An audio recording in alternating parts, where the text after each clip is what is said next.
Hey guys, so today I wanted to share 5 eyeshadow palettes that are on my chopping block.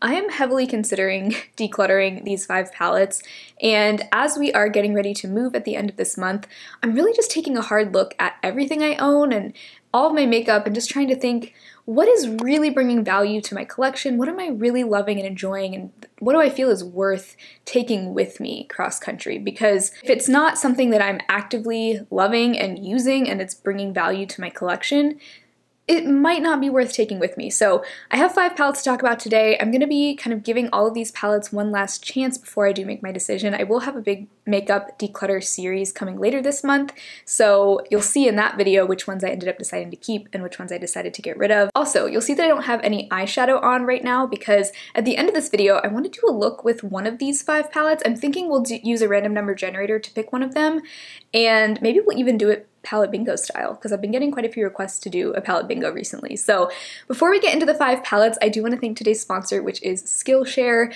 You guys, I love Skillshare so much. I'm so excited to be partnering with them again this month because I use and love their services. I actually pay for my own membership because it's just such a cool platform. So if you've never heard of Skillshare before, it is an online learning community with thousands of classes in topics ranging from graphic design, photography, freelancing, gardening, cooking, anything you could think of.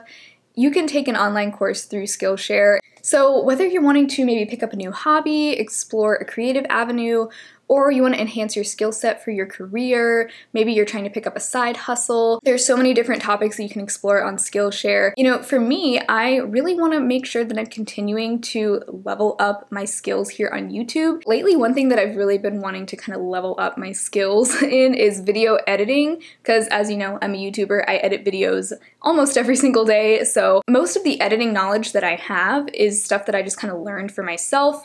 I kind of just figured it out as I went. Maybe I Googled things from time to time, like how to do blah blah blah in Final Cut. But I've never actually taken a video editing class, and I found on Skillshare a class called Video Editing with Final Cut Pro X from Beginner to YouTuber. It's taught by a YouTuber named Ali Abdal. He has a course on Final Cut Pro that essentially he takes you through the process of editing one of his videos from start to finish, and he gives you like a super thorough, in-depth video editing course. I'm about halfway through the course now. It's about 3 hours and 15 minutes, so it's the kind of thing you could slowly digest it, do like a couple lessons each night, or you could just knock it all out in one day. But I've already learned so much. I'm actually so excited to sit down and edit later and start practicing some of these things that I've learned, because halfway through the course I have learned so many new things that I can't wait to try in Final Cut Pro. So if you yourself are a YouTuber or you're thinking about starting a channel, there are a lot of video editing classes on Skillshare. I chose this one because it's in Final Cut Pro, but they also have ones in Adobe Premiere, iMovie. So if you're just wanting to learn how to edit videos, there's so much information on there that you can't necessarily just find through Googling or through YouTube videos. So I am so happy so far with my experience in Skillshare. I really do feel like it is worth it. And if you're maybe thinking about checking it out, Skillshare is actually offering the first 1,000 of you who use my link. It'll be linked in my description box and in a pinned comment down below.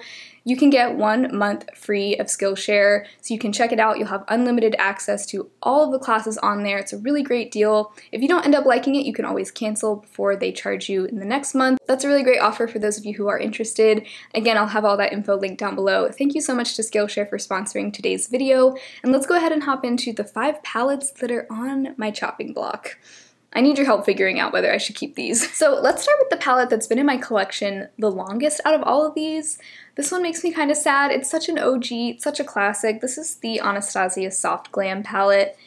I used to love this so much, and I don't know what happened. I don't even remember the last time I reached for this. I did do a 1 week 1 palette with this back in the fall where I did 7 looks with it, and I enjoyed doing all of those looks, and it really did kind of re-inspire me to use this palette. I enjoyed every single look that I did that week, but since then, I don't even know if I've used it once. I probably have used it at least once since then, but I don't even remember the last time I wore this. So I don't know what it is. When I look at it, I'm like, yeah, that is a really pretty, well-balanced, soft glam palette, but there's just something about it that's like no longer really inspiring me. I just never reach for it. I think one problem is that it does lean very warm toned, and lately I've just been more into kind of just neutral and cool tones. If I'm going for kind of a natural looking color, it's not always going to be like a warm brown.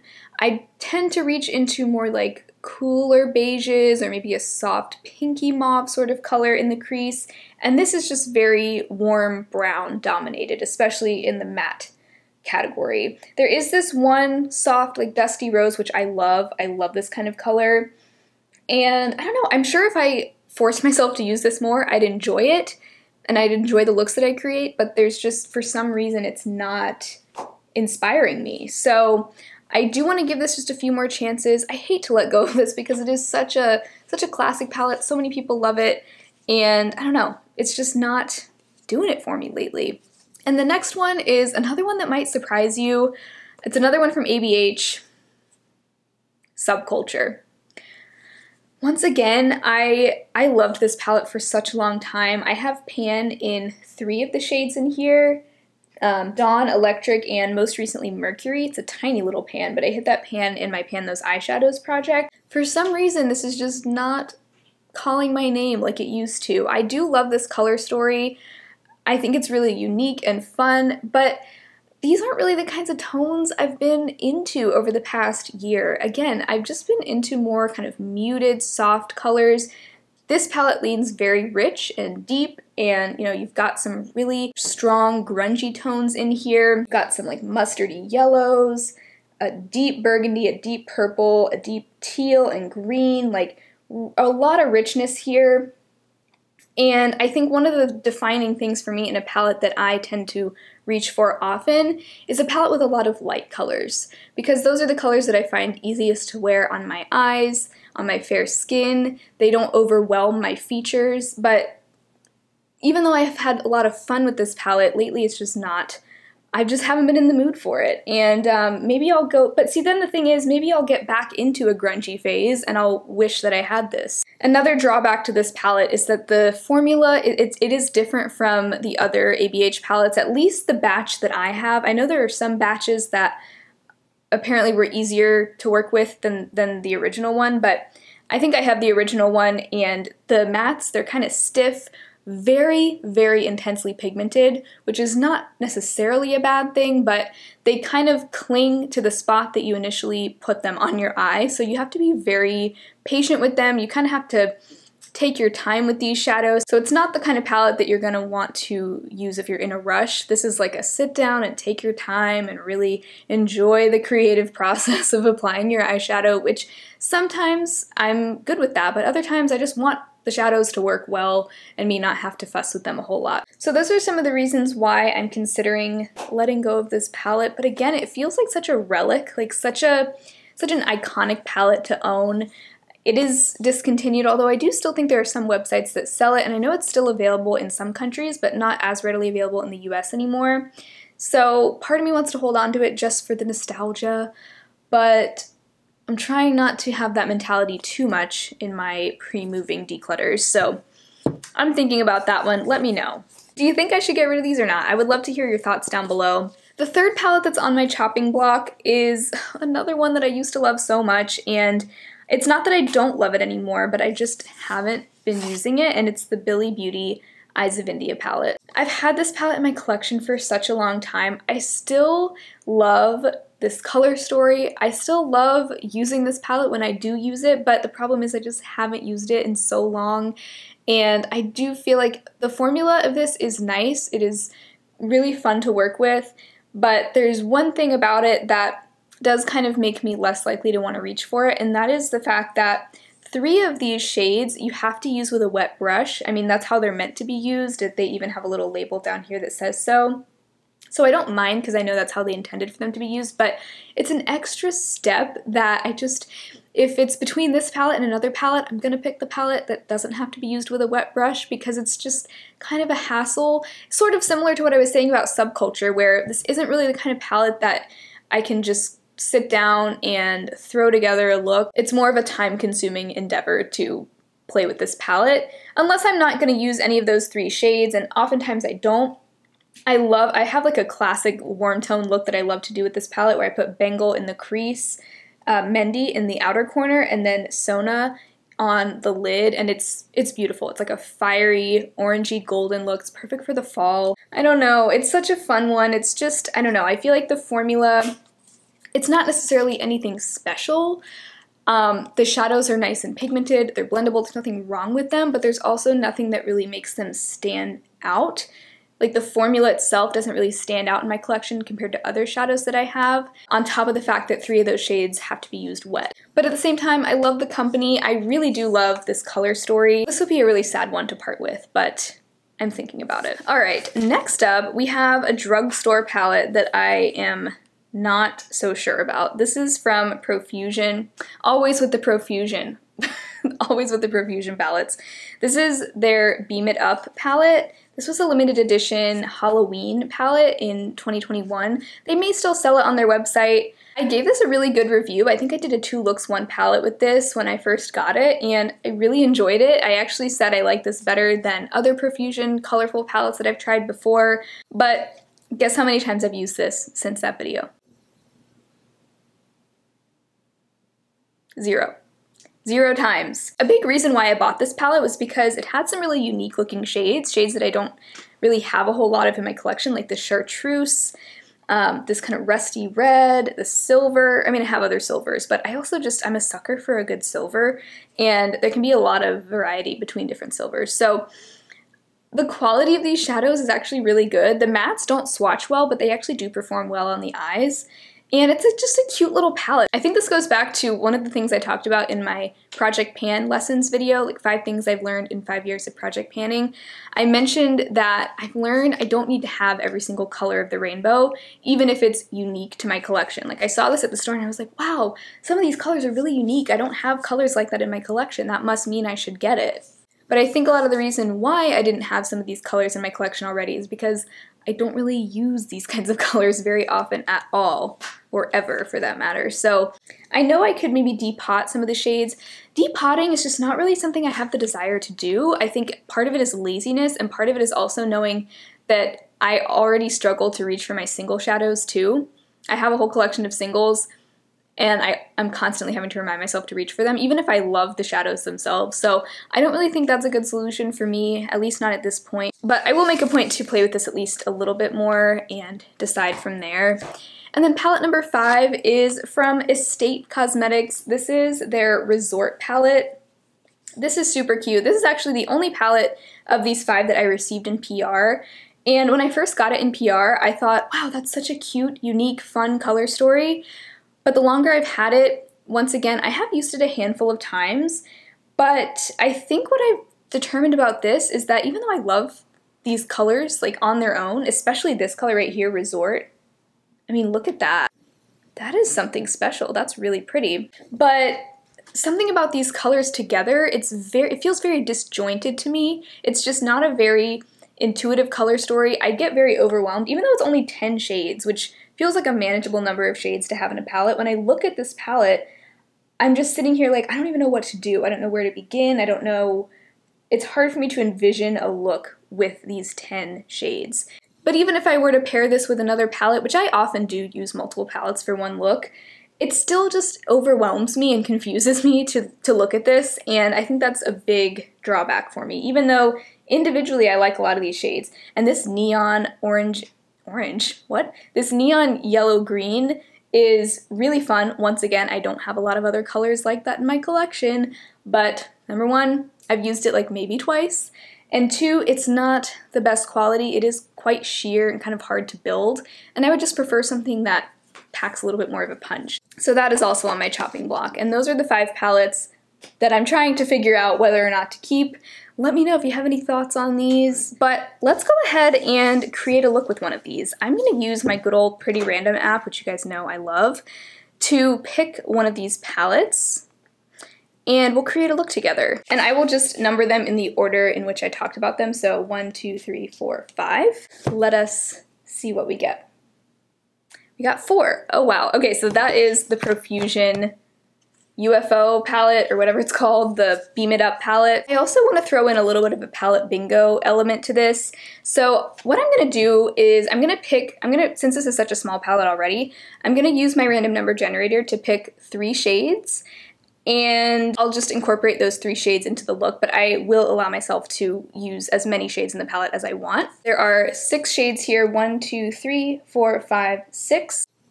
I got 6, 2, and 1. So, okay, that's tricky, very tricky. 6 is our lovely chartreuse shade. 2 is the red. And like I mentioned before, these shades don't swatch well, but they do perform pretty well. And then 1 is the silver. Those are the 3 shades that I randomly selected. Okay, kind of makes me think of the Grinch.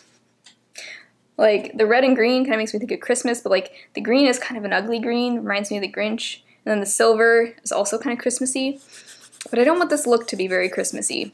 So this may not help me like this palette anymore, but at the same time I was thinking doing this palette bingo style might help to expand my horizons, maybe give me some ideas of ways to use this palette that I hadn't thought of before, so let's give it a try. I'm just gonna start with that chartreuse in my crease.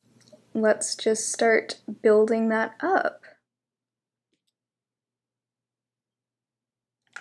You know what I kind of want to do is a halo eye. I feel like it's always the palette bingo, so I'm like, I want to do a halo eye, and I never do halo eyes, but I'm going to put this green in the inner and outer corners as well.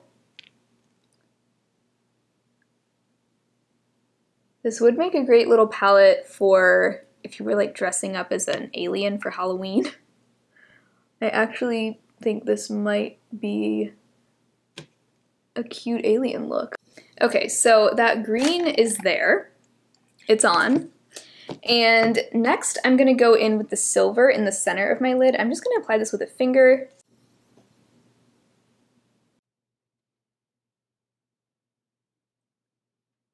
Just kind of blending out the edges of that to mesh it in with the green.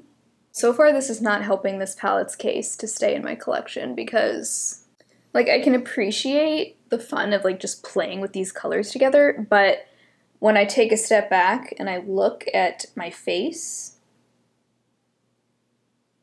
I'm just not loving this on my eyes. I kind of just don't want to do the red at all. Maybe I can get away with just putting a very, very small amount of this red on the lower lash line. I'm just going to take a little bit of that to define my lower lash line. Something I think would be cute would be some of this royal blue used as a liner on the top.